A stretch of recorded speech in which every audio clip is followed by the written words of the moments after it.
Bienvenidas y bienvenidos una tarde más al Live Talk de Cosmo Caixa, organizado por Cosmo Caixa, Fundació La Caixa y la Asociación Catalana de Comunicación Científica. En esta Live Talk de hoy hablaremos sobre la biología estructural encargada de la transcripción de los genes, proceso fundamental de la vida. Para ello contamos con la doctora Eva Nogales, formada en la Universidad Autónoma de Madrid y premio SO en Ciencias de la Vida. Buenas tardes, doctora Eva Nogales, biofísica molecular formada en la Universidad Autónoma de Madrid, ahora catedrática en la Universidad de Berkeley, investigadora del Instituto Médico Howard Hughes y galardonada recientemente junto con el químico alemán Patrick Kramer con el premio SO de Ciencias de la Vida. Bienvenida, muchas gracias por aceptar este diálogo, este live talk. Muchas gracias, encantada de estar con vosotros. Bueno, hoy vamos a hablar de las claves de la transcripción genética para el desarrollo de la vida. ¿Y nos podría explicar qué es la biología estructural que sirve para visualizar complejos macromoleculares mediante microscopía electrónica? Sí, verás, es una rama de la biofísica molecular que tiene como objetivo obtener la estructura tridimensional de moléculas que son esenciales en la célula, proteínas, ácidos nucleicos como el ADN, el ARN y cómo interaccionan entre ellos, porque eso nos indica cómo funcionan y qué formas tienen, cómo se mueven, cómo interaccionan entre ellos, al final cómo funcionan y cómo hacen su actividad dentro de las células. Y es una rama que utiliza instrumentos bastante sofisticados, porque te puedes imaginar, estas moléculas son muy pequeñas, no se puede ver con microscopios ópticos y tenemos que utilizar algo muchísimo más potente para llegar a describirlas con detalles a nivel atómico, si es posible. ¿Y para qué sirve esta técnica? Pues mira, una vez que hemos determinado que un determinado proceso biológico se lleva a cabo por determinados componentes celulares, la idea es purificarlos, sacarlos de la célula y mirarlos para describir cómo funcionan desde el punto de vista mecanístico. Por ejemplo, nosotros estudiamos el proceso de transcripción por el cual trozos de ADN, que son los genes, se copian usando la polimerasa en moléculas de ARN mensajero, y nuestra pregunta es ¿cómo funcionan estos elementos? Lo que está descrito en este pequeño vídeo como una pequeña esfera que parece como un come-cocos, ¿cómo funciona realmente? Estos son complejos proteínicos muy elaborados que tienen que juntarse de una forma muy específica, como las piezas de un engranaje en un reloj o en el motor de tu coche, y verlas y ver qué formas tienen y cómo pueden reconocer el ADN, unirse las unas a las otras, abrir el DNA, empezar a copiarlo. Eso es esencial para nosotros entender cómo se realiza ese proceso, cómo se controla la célula y, por tanto, durante estados en los que no funciona, cómo pueden dar lugar a distintas enfermedades, por ejemplo. ¿Y por qué es importante visualizar las moléculas? Porque si no, podemos haber identificado de alguna manera, quizás through genética o bioquímica, que son importantes, pero no tenemos detalles de cómo funcionan. Por ejemplo, hay muchas enfermedades genéticas que corresponden a un cambio de un solo aminoácido en una proteína que es parte de uno de estos complejos. ¿Cómo podemos saber qué es lo que está fallando? A no ser que tengamos la estructura y tengamos localizado exactamente ese aminoácido, qué función tiene, qué es lo que está haciendo y qué ha ocurrido en ese proceso de mutación en el que se ha cambiado las características químicas, que ahora hacen que ese complejo ya no tenga la misma forma o que no se mueva de la misma manera o que no interacciona con otros componentes de la forma adecuada. Entonces, necesitamos este conocimiento fundamental para poder entender, no solo para entender las enfermedades, sino para intentar curarlas, porque al final es probable que necesitamos un fármaco, un agente en una terapia que funciona uniéndose a uno de estos componentes y a lo mejor cambiando cómo funciona o evitando que funcione para una vez que conozcamos el proceso. Entonces, este es el tipo de detalles de conocimiento que nos ayudan a entender la célula, qué es lo que ha ocurrido cuando deja de funcionar bien y cómo podemos arreglarla en principio para para hacer que pueda volver a funcionar de forma normal. Perfecto. Usted es biofísica. ¿Nos podría explicar un poco en qué consiste el trabajo de una biofísica o qué es la biofísica?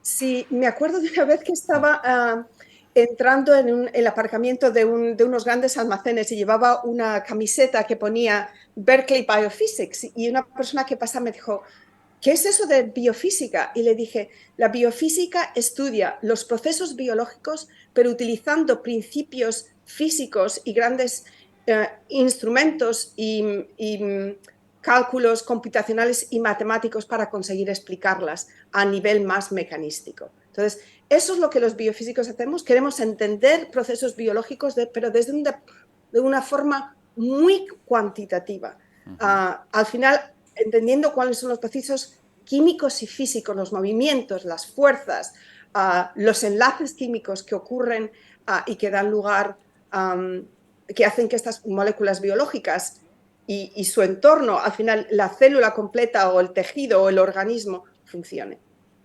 Perfecto. ¿Y nos podría hablar un poco más sobre su trabajo? Es decir, em, hemos hablado de la polimerasa es ya muy conocida, pero este proceso, ¿nos podría explicar un poco más cómo trabaja usted? Vale, voy a explicarte un poco, si quieres, el trabajo en lo concerniente a la transcripción Ujú. genética, que ha sido lo que el premio Shaw ha considerado Ujú. relevante para este premio que comparto con Patrick Kramer. Nosotros los dos somos biólogos estructurales interesados en entender cómo el proceso de transcripción ocurre, en mi caso, sobre todo el proceso de iniciación.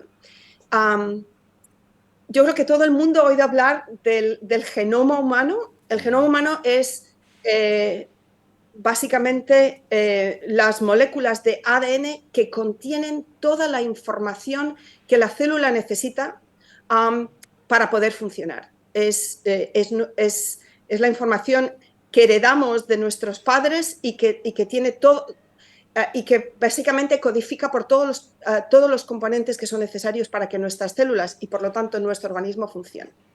Pero si lo piensas, nuestro genoma es idéntico en una célula del músculo cardíaco, en una Ujú. neurona o en la piel de tu nariz. ¿Cómo es posible que tengamos células tan distintas y todas tienen el mismo genoma, la misma información? Y eso es porque cada una de esas células tiene un programa, está programada para solo transcribir, solo leer y copiar los genes adecuados para hacer la función que necesita hacer en el, con su identidad celular correspondiente. Entonces, la célula tiene que decidir qué genes transcribe, en qué cantidad y cuándo. Y para empezar, lo más básico es una vez que se sabe qué gen tiene que transcribir, tiene que encontrarse y tiene que encontrarse el principio. Hay más de 2 metros de ADN y tenemos que encontrar una cosa minúscula con una precisión atómica. Eso tiene que llevarse a cabo por complejos moleculares que han evolucionado para conseguir leer la secuencia de DNA y leer determinadas secuencias que codifican el comienzo de un gen. Entonces, este es el tipo de estudios que nosotros estamos haciendo. Por ejemplo, en este vídeo aparece un trozo de DNA y en morado, en naranja, en fucsia, hay zonas del ADN que tienen que reconocerse por esta maquinaria que se llama factor de transcripción 2D, no es muy imaginativo, y Una vez que les reconoce que está seguro de que esto corresponde al principio de un gen, entonces deposita la proteína que veis ahí en rojo, que es como un nucleador para atraer a esa localización en el DNA el resto de la maquinaria. Lo que veis aquí llegando es la polimerasa. La polimerasa es una enzima complicadísima que, sin embargo, no sabe cómo encontrar el principio del gen a no ser que se lo digan. También necesita otra ayuda y es de este otro componente que veis llegar, el TF2H, que se encarga de abrir las dos hebras del DNA para que una de ellas pueda ser utilizada como referencia para hacer la copia. Todo lo que estáis viendo aquí hemos conseguido visualizarlo utilizando millones y millones de imágenes de microscopía electrónica que combinamos de forma computacional para al final poder generar estas películas moleculares de qué es lo que ocurre cada vez que uno de nuestros genes tiene que ser leído dentro de la célula. Eso es lo que Genial. hemos hecho. Sí. Mira, hay una pregunta del público que es María José Aguirre, que pregunta, ¿qué avances tecnológicos, porque estamos hablando de procesamiento de imágenes, entonces, ¿qué avances tecnológicos han impulsado su investigación en biología estructural? Me encanta esta pregunta porque está muy claro que, sobre todo en biomedicina, siempre hay un salto cuantitativo enorme en el tipo de cuestiones que podemos responder cuando hay desarrollos tecnológicos que nos lo permiten. En mi caso, utilizo criomicroscopía electrónica. Esta es una técnica que empezó a desarrollarse en los años 80 y que primero necesitó descubrir que congelando las muestras y manteniéndolas a nitrógeno líquido es posible obtener imágenes de ellas con estos electrones de muchísima energía antes de que simplemente exploten debido a la radiación. Entonces, esto fue muy importante, pero hasta muy recientemente no había detectores de electrones de suficiente calidad como para que las imágenes tuviesen buen contraste y buena resolución. Y esto ocurrió hace unos 8 años y al mismo tiempo se desarrollaron programas de computación, sobre todo utilizando Maximum Likelihood, ahora cada vez más Neural Networks y dentro de poco, estoy segura, inteligencia artificial que consiguen extraer la mayor cantidad de información de estas imágenes. Entonces, han sido el desarrollo de la criomicroscopía, de los microscopios electrónicos de alta resolución, de los detectores de electrones y del procesamiento de imágenes que han permitido que yo y muchos otros investigadores ahora podamos obtener estructuras mucho más rápido, a más alta resolución y prácticamente de todo lo que se nos ocurra. Genial. Ha sido básicamente lo que se llama una revolución en el mundo de la biología estructural. Así que gracias por la pregunta. También tenemos otra pregunta en este caso, Jorge Calán, que pregunta, ¿qué aplicaciones potenciales pueden derivarse de su investigación? Vale, sí. Yo creo que es muy importante entender que el conocimiento básico de los procesos fundamentales que ocurren en la célula van a tener repercusión en el campo de la biomedicina. Y esto es por lo que estaba diciendo antes, si no entendemos cómo funciona la célula, cómo funciona al final el organismo, cómo vamos a poder curar, entender qué es lo que no funciona ahora en el caso de un estado enfermo de la célula y cómo curarlo. Entonces, el tipo de estudios que nosotros realizamos es importante, por ejemplo, para entender enfermedades genéticas. Eso es algo que hemos hecho mucho. Siempre que obtenemos una estructura, lo primero que hacemos es recolectar toda la información sobre mutaciones que ocurren en los componentes que nosotros ahora podemos visualizar, localizarlas y dar una explicación de por qué tienen estos efectos tan negativos dentro de la célula. Pero la otra cosa que también podemos hacer es visualizar algunos de estos componentes que ahora se han convertido en dianas terapéuticas para la unión de pequeñas moléculas de fármacos que encuentran recovecos en su superficie a la que pueden unirse, cambiar la forma, cambiar la manera en la que se mueven e interaccionan y de esa manera controlar su funcionamiento. Entonces, eso es una cosa que también hacemos muchísimo, que es visualizar alguno de estos componentes que ya está, para los que ya existe algún tipo de terapia, pero que todavía necesita modificarse para incrementar su potencial, su afinidad, su efecto, porque podemos visualizar la química con la cual estas moléculas, estos fármacos están siendo reconocidos y la manera en que podríamos mejorar aún más cómo se unen y cómo funcionan. Son dos ejemplos muy claros de cómo lo que es en principio información básica, fundamental sobre la célula puede tener repercusiones que van más allá y que afectan a la calidad de nuestras vidas. Muchas gracias. ¿Nos podría explicar cómo ha de ser la actividad de una célula adulta para que ésta no pierda su identidad y no se transforme en una célula cancerosa?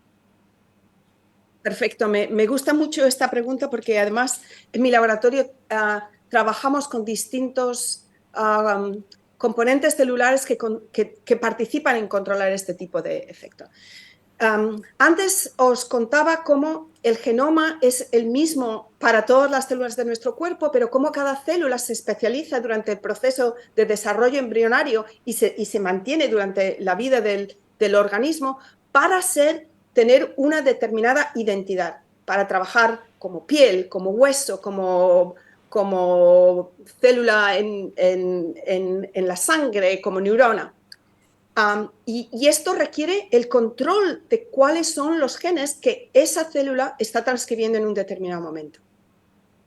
Hay procesos por los cuales la célula pierde esa identidad. Empieza a producir, a transcribir en muchos casos de manera patológica demasiado lo que llamamos un oncogen. Un gen que cuando está siendo producido de manera descontrolada lleva a la pérdida de esa identidad celular y el único interés de la célula es dividirse, hacerse más copias de sí misma sin tener la utilidad que debe tener porque ha perdido esa identidad y consumiendo, invadiendo los tejidos y consumiendo nutrientes y lo que el resto del tejido que sí es funcional necesita. Eso es lo que llamamos un tumor y cuando se extiende de forma descontrolada un cáncer. Todos los cánceres, en todo cáncer, el programa transcripcional está descontrolado. Así la célula ha perdido, deja de saber cuáles son los genes que debe de producir y cuáles son los que tiene que silenciar.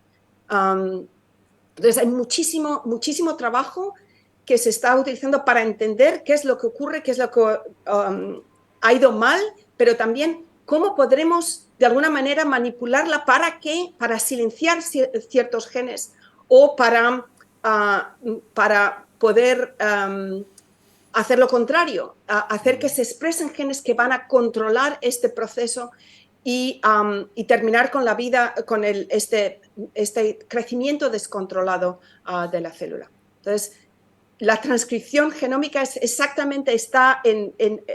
central al proceso de transformación en un tumor de células que de pronto pierden la identidad.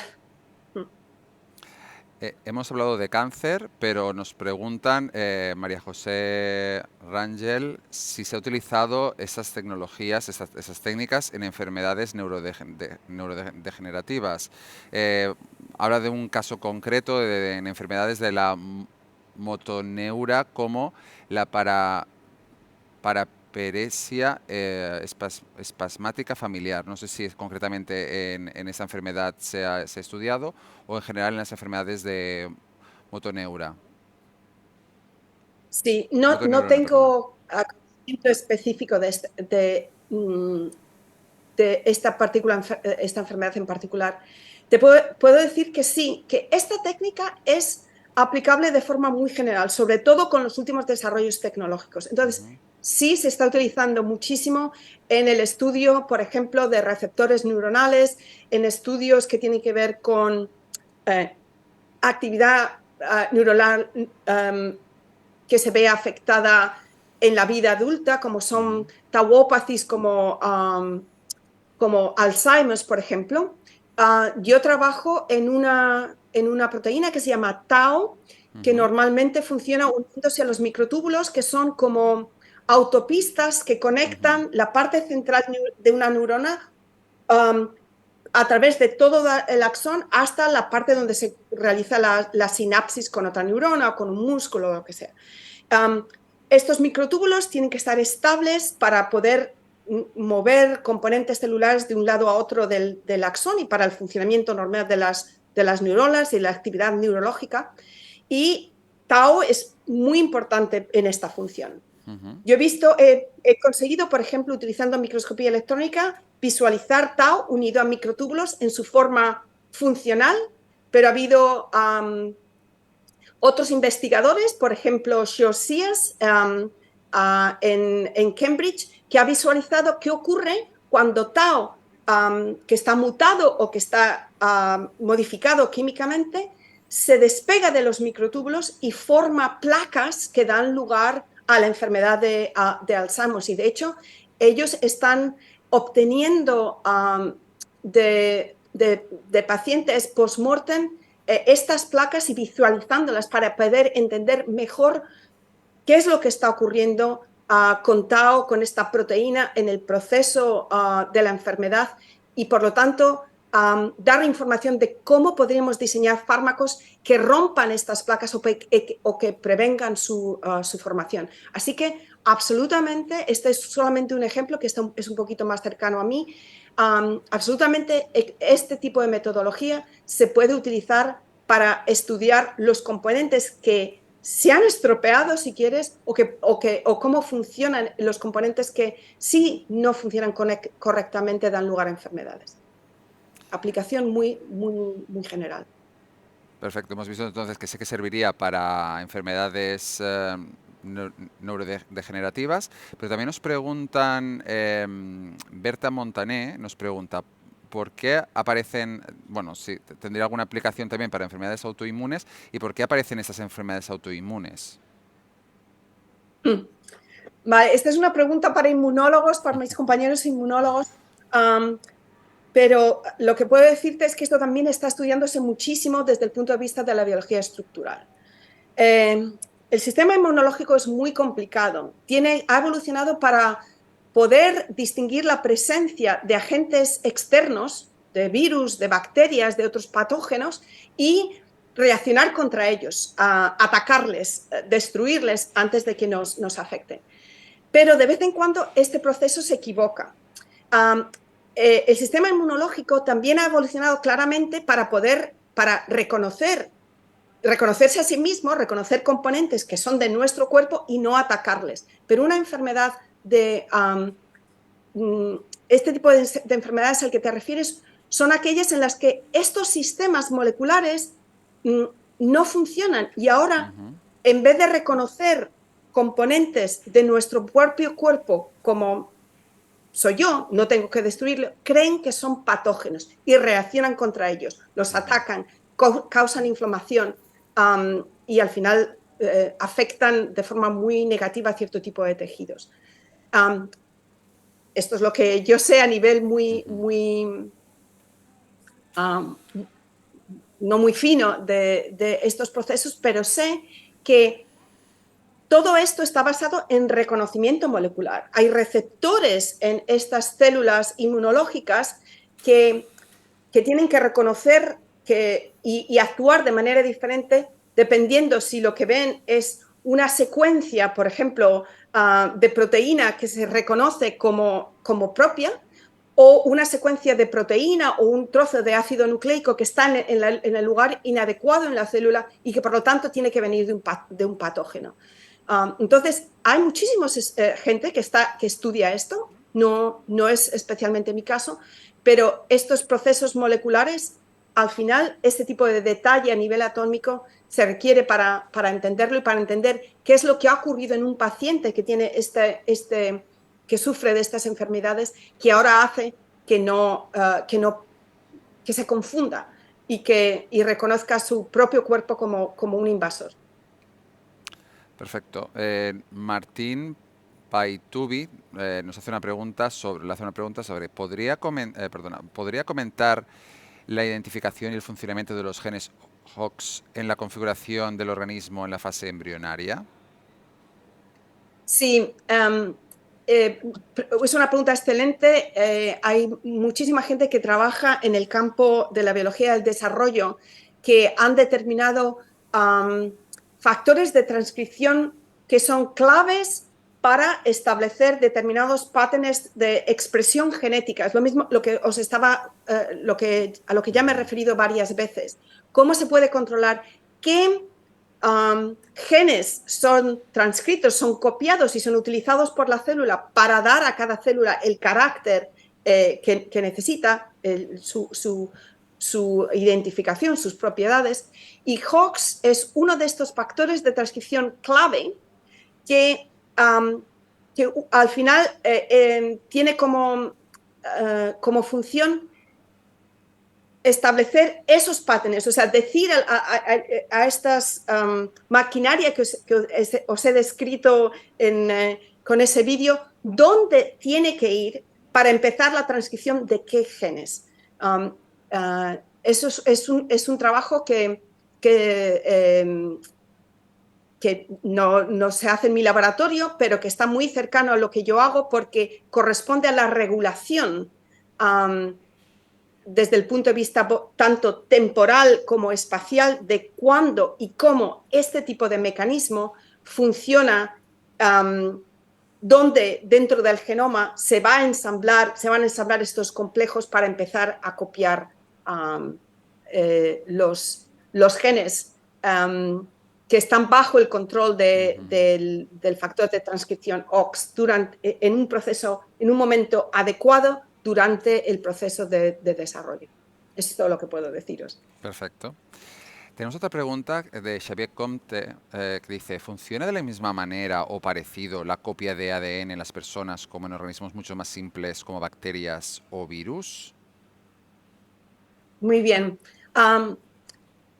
Creí que me ibas a preguntar si es parecido entre algo como nosotros y algo tan sencillo, pero que también es un organismo eucariótico como una levadura, que es Perfecto, también podría un ser. organismo de una sola célula, pero eucariótico, con núcleo, con cromosomas, nucleosomas y todo esto.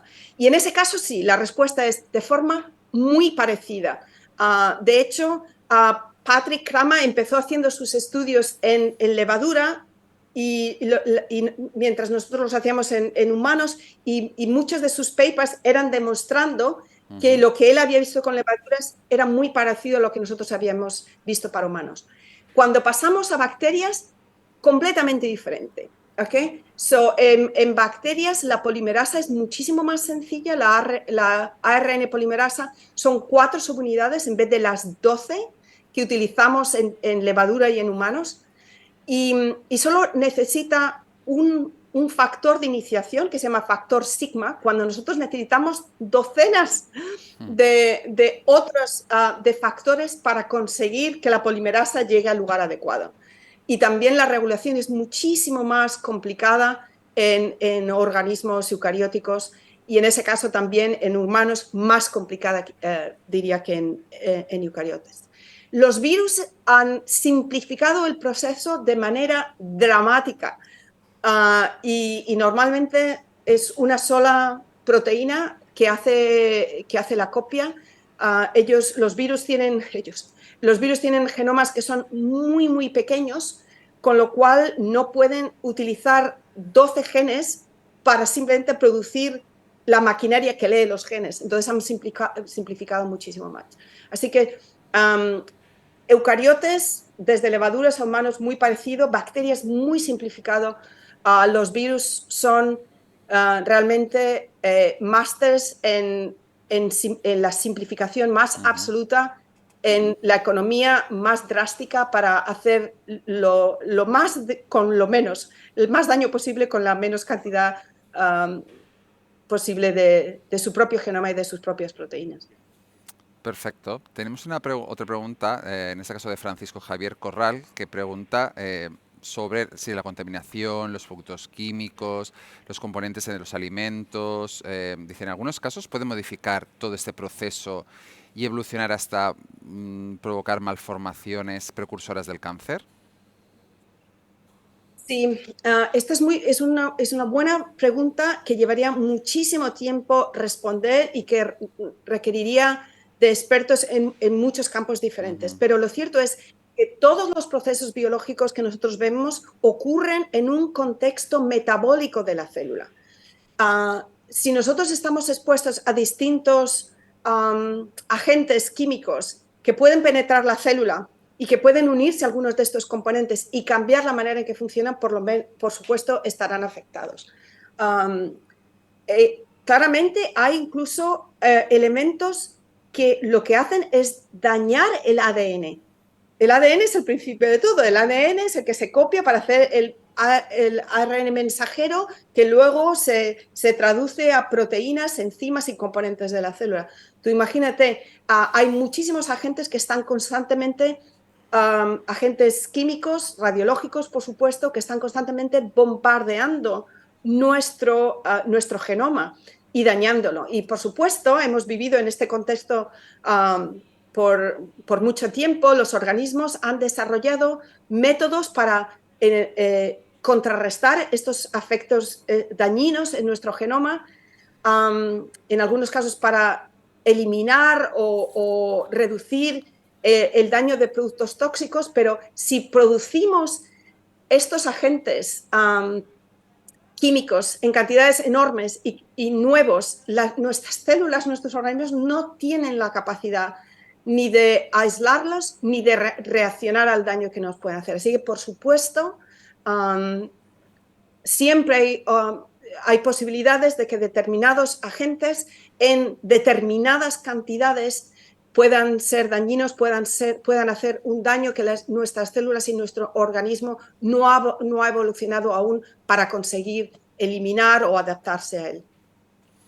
Perfecto. Por eso hay que vivir, hay que tratar de mantener el medio ambiente lo más limpio posible y exponernos a este tipo de agentes tóxicos lo menos posible y controlarlo desde un punto de vista institucional, por supuesto. Genial. Llega una pregunta también sobre si en el futuro, es decir, en este caso es una pregunta de Ana María Amo, que nos pregunta, ¿en un futuro se podría pensar, es decir, en un plazo más o menos corto de tiempo, que mediante análisis sencillos clínicos se podría identificar el inicio de un cáncer, por ejemplo?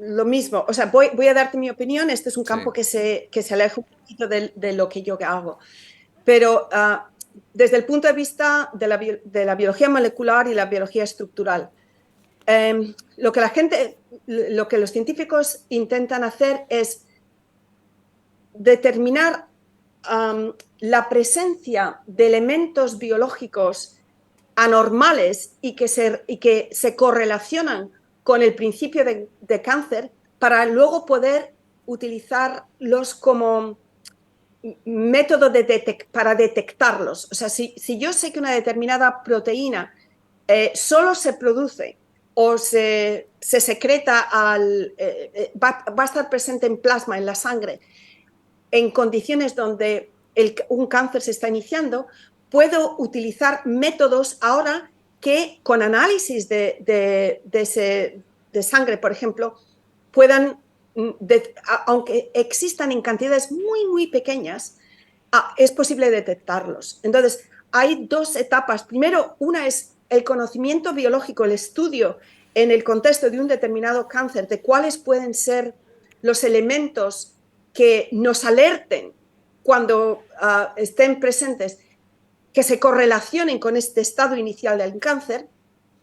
Y luego lo segundo es un proceso más biotécnico de una vez que sabemos qué componente de la célula es o qué producto secundario está siendo generado, cómo detectarlo de una manera que sea tecnológicamente rápida, económica, precisa y eso que nos permita hacerlo muy pronto, cuando esas cantidades a lo mejor son muy pequeñas porque el cáncer es pequeño. Entonces, esto es parte del desarrollo, del trabajo de muchísimos grupos trabajando en oncología, en aspectos tanto fundamentales como más biotecnológicos de detección. Y yo sé que hay muchísimos esfuerzos. Por ejemplo, yo paso temporadas en el CNI, en el Centro Nacional de Investigaciones Oncológicas. He estado en charlas que tienen que ver con este tipo de detección temprana de estados precancerígenos. Muchas gracias. Ahora tenemos una pregunta sobre, bueno, de Ángel Ferrairó, que nos pregunta, ¿cómo podría afectar la futura computación cuántica en su campo de estudio? Es decir, es otra tecnología, digamos, tenemos la computación estándar, la computación cuántica, ¿cómo podría, digamos, mejorar su ámbito de estudio? La computación cuántica a lo mejor es un poquito pronto para decirlo. Si me hubieses preguntado la inteligencia artificial, que es otra cosa, la inteligencia Sí, artificial está aquí. La computación cuántica es algo para el falta. futuro. La inteligencia artificial es algo que ya estamos utilizando en mi campo y que lo vamos a utilizar más y más. Tú das cuenta que nosotros durante el procesamiento de imágenes hacemos muchas cosas que tienen, que requieren de muchísima computación, muchísimas decisiones que tienen que tomarse basadas en experiencia y en cómo se han procesado otros datos. Y todo este tipo de información es el que puede introducirse en los procesos en los learning process, en los procesos en los que se hace se enseña a estos programas de inteligencia artificial a reconocer determinados patterns, determinadas estructuras dentro de los datos. Entonces, nosotros ya estamos empezando a utilizar este tipo de cosas. Por ejemplo, nuestras imágenes, es posible reconocer dónde existe la estructura en la que nosotros estamos interesados, en qué orientación está, cómo tendría que combinarse. Ese es el tipo de cosas que la inteligencia artificial está empezando a incorporarse en nuestro proceso de análisis de datos y está empezando ya a hacer la computación más rápida, sobre todo más eficiente. También yo creo que alguien que esté siguiendo lo que está pasando últimamente en este campo sabrá que DeepMind creó un programa que se llama AlphaFold, que ahora permite la predicción de la estructura de proteínas simplemente a partir del genoma, o sea, de la predicción de qué genes se están codificando por una proteína. Y pueden hacer estas predicciones de forma muy rápida. Lo que no pueden hacer todavía es predecir complejos, predecir cambios conformacionales, predecir interacciones que son temporales y reguladas, pero el hecho de que tengamos ahora, si quieres, la galería completa de todas las estructuras, de todas las proteínas individuales, quiere decir que el proceso de análisis y de interpretación de las estructuras, por ejemplo, de criomicroscopía electrónica es muchísimo más rápido. Entonces, todas estas técnicas inmediatamente se incorporan en los procesos de investigación, sobre todo en los procesos computacionales, en técnicas como la mía, que depende tantísimo en estos aspectos de la computación. A lo mejor un poquito más tarde que en algunas otras cosas, como el chat GPT, que ahora la gente está empezando a utilizar de forma más general porque hacemos cosas que son mucho más especializadas, pero definitivamente está llegando a nosotros y ya estamos empezando a notarlo, y nos va a permitir alcanzar respuestas a las preguntas científicas que hacemos más rápidamente, sin lugar a duda. Perfecto. Nos queda tiempo para las dos últimas preguntas. Están llegando muchísimas preguntas, pero claro, no va a dar tiempo a poderlas abordar todas. Tenemos una pregunta muy interesante de Francisco Javier Corral que dice, el crustáceo Daphnia pulex, más conocido como pulga de agua, tiene unos 31.000 genes, mientras que el ser humano tiene unos 23.000. ¿Cómo es posible que siendo mucho más sencillo, un organismo mucho más sencillo aparentemente, tenga muchísimos más genes que una persona, un ser humano? Sí, sí, sí. Quería decirle que obviamente tiene buena información y muy cuantitativa. Los científicos aún no se ponen totalmente de acuerdo en la definición de gen y probablemente puede haber algunos más, algunos menos, pero lo cierto es que hay organismos mucho más sencillos, o sea, necesariamente, no te tienes ni que ir a un crustáceo extraño. El maíz tiene más genes que los seres humanos. Sin embargo, estos hay muchísimas, lo que es muchísimo más complejo en el caso de los humanos es la regulación, que ocurre a muchos niveles. Una es que los genes pueden hacer la mayoría de los genes humanos pueden, que codifican proteínas, pueden ser cortados, troceados. Es un proceso que se llama splicing, que hace de que de cada gen puedas generar muchas formas distintas de proteína. Entonces, un gen puede codificar más de una proteína, en algunos casos decenas, dependiendo de cómo es regulado, en muchos casos dependiendo en el estado de desarrollo, o en el tipo de tejido en el que se exprese o en respuesta a algún proceso de señalización que ocurre en la célula. Entonces, hay un factor multiplicativo que tiene que ver con regulación que hace que de un solo gen podamos generar muchas proteínas distintas que dan lugar a diferencias, por ejemplo, en nuestros tejidos que no existen en el caso del maíz, por ejemplo. Perfecto. Esto es muy complicado, Sí. muy curioso, y todo tiene que ver con regulación y a muchos niveles de la expresión genética. Perfecto. Y ya vamos con la última pregunta, en este caso de Teresa Plagirivert, que le pregunta, ¿todas las señales de inicio de la transcripción son iguales? No, me encanta esta pregunta porque esa sí que está relacionada con el tipo de cosas que hago. No, primero, de varias maneras. Una, las secuencias en el DNA que marcan, que están indicando aquí, este es donde tiene que empezar el gen, no son siempre las mismas. Todas tienen que ser reconocidas por este factor que os dije, en el caso de los genes que codifican proteínas, que es el TF2D, pero el complejo tiene que tener la capacidad de leer